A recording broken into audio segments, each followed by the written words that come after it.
पानी की बूंद जब सागर में मिलती है तो अपनी पहचान खो देती है। इसके विपरीत व्यक्ति समाज में रहता है पर अपनी पहचान नहीं खोता।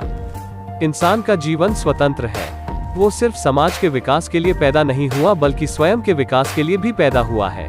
राष्ट्रवाद तभी औचित्य ग्रहण कर सकता है जब लोगों के बीच जाति, नस्ल या रंग का अंतर भुलाकर उनमें सामाजिक भ्रातृत्व को सर्वोच्च स्थान दिया जाए। मैं समझता हूँ कि कोई संविधान चाहे जितना अच्छा हो, वह बुरा साबित हो सकता है यदि उसका अनुसरण करने वाले लोग बुरे हों। एक संविधान चाहे जितना बुरा हो, वो अच्छा साबित हो सकता है यदि उसका पालन करने वाले लोग अच्छे हों। वर्गहीन समाज गढ़ने से पहले समाज को जाति विहीन करना होगा। राजनीतिक अत्याचार सामाजिक अत्याचार की तुलना में कुछ भी नहीं है। समाज को बदनाम करने वाले सुधारक सरकार को नकारने वाले राजनेता की तुलना में अधिक अच्छे व्यक्ति हैं। जो कौम अपना इतिहास नहीं जानती है, वो कौम कभी अपना इतिहास नहीं बना सकती है। महान प्रयासों को छोड़कर इस दुनिया में कुछ भी बहुमूल्य नहीं है। एक सफल क्रांति के लिए यह आवश्यक नहीं है कि असंतोष हो। जो आवश्यक है वो है न्याय, आवश्यकता, राजनीतिक और सामाजिक अधिकारों के महत्व पर गहन और गहन विश्वास। यदि आप मन से स्वतंत्र हैं तभी आप वास्तव में स्वतंत्र हैं। हमें जो स्वतंत्रता मिली है उसके लिए हम क्या कर रहे हैं?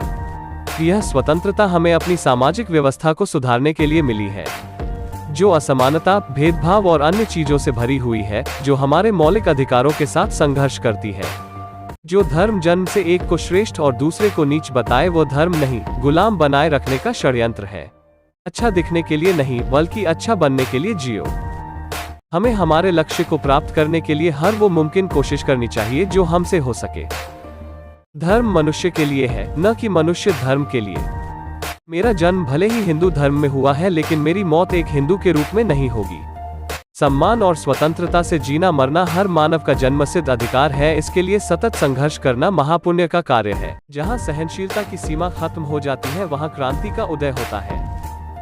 भाग्य में विश्वास रखने के बजाय अपनी शक्ति और कर्म में विश्वास रखना चाहिए। राजनीति में हिस्सा न लेने का सबसे बड़ा दंड यह है कि अयोग्य व्यक्ति आप पर शासन करने लगता है। बुद्धि का विकास मानव के अस्तित्व का अंतिम लक्ष्य होना चाहिए। छीने हुए अधिकार भीख में नहीं मिलते, अधिकार वसूल करना होता है। मैं बहुत मुश्किल से इस कारवां को इस स्थिति तक लाया हूँ। यदि मेरे लोग, मेरे सेनापति इस कारवां को आगे नहीं ले जा सके तो पीछे भी मत जाने देना। एक विचार को प्रसार की उतनी ही आवश्यकता होती है जितना कि एक पौधे को पानी की आवश्यकता होती है। नहीं तो दोनों मुरझाएंगे और मर जाएंगे। समाज में अनपढ़ लोग हैं, ये हमारे समाज की समस्या नहीं है। लेकिन जब समाज के पढ़े लिखे लोग भी गलत बातों का समर्थन करने लगते हैं और गलत को सही दिखाने के लिए अपने बुद्धि का उपयोग करते हैं, यही हमारे समाज की समस्या है। संविधान केवल वकीलों का दस्तावेज नहीं है बल्कि यह जीवन जीने का एक माध्यम है। बुद्धि का विकास मानव के अस्तित्व का अंतिम लक्ष्य होना चाहिए। शिक्षा जितनी पुरुषों के लिए आवश्यक है, उतनी ही महिलाओं के लिए। अगर मुझे लगा कि मेरे द्वारा बनाए गए संविधान का दुरुपयोग किया जा रहा है, तो सबसे पहले मैं इसे जलाऊंगा।